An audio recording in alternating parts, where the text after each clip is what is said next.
lâche prise ma belle en fait, lâche prise. Coucou les dudes, comment ça va? On se retrouve dans un nouvel épisode de Dans ma tête et aujourd'hui je voulais vous faire part d'une confidence. Je suis une control freak.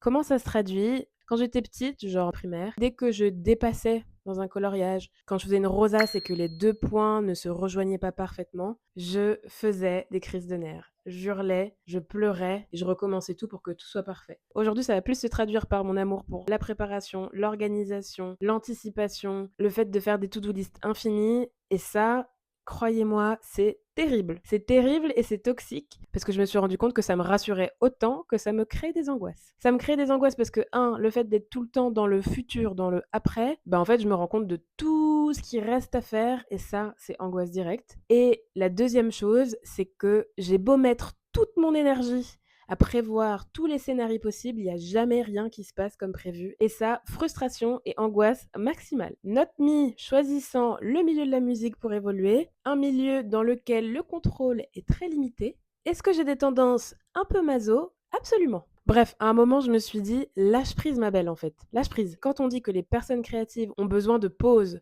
ont besoin de se recentrer, de se retrouver pour raviver leur créativité, that's a fact. Donc je me suis posée, j'ai soufflé un bon coup, j'ai fait un petit tableau des choses sur lesquelles je pouvais agir et celles sur lesquelles je ne pouvais pas agir et je suis repartie. Résultat des courses, et notamment sur le plan musical, par exemple les lives, avant j'avais peur de la fausse note. Aujourd'hui, je me concentre sur le fait de vouloir partager ce que j'ai à partager, notamment les émotions. Et s'il y a des petites fausses notes, s'il y a des petites sorties de route comme j'aime les appeler, j'en fais plus un drame en fait. Ça fait partie du live aussi.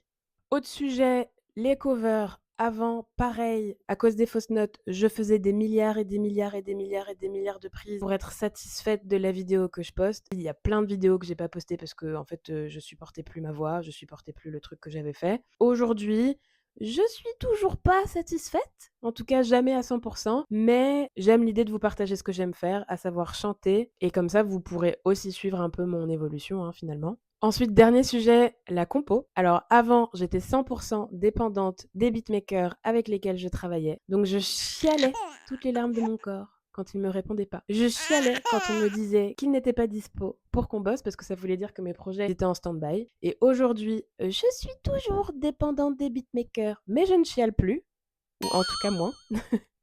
Et pour me libérer de cette frustration, je me dis qu'en fait, mes projets avancent à leur rythme et surtout, je suis en train de travailler à une solution pour mieux avancer dans mes projets. Mais ça, je le garde pour un prochain épisode. Ce qu'on peut en retenir, c'est que le lâcher prise, c'est pas facile, mais ça a du bon. Je vous fais des bisous, prenez soin de vous!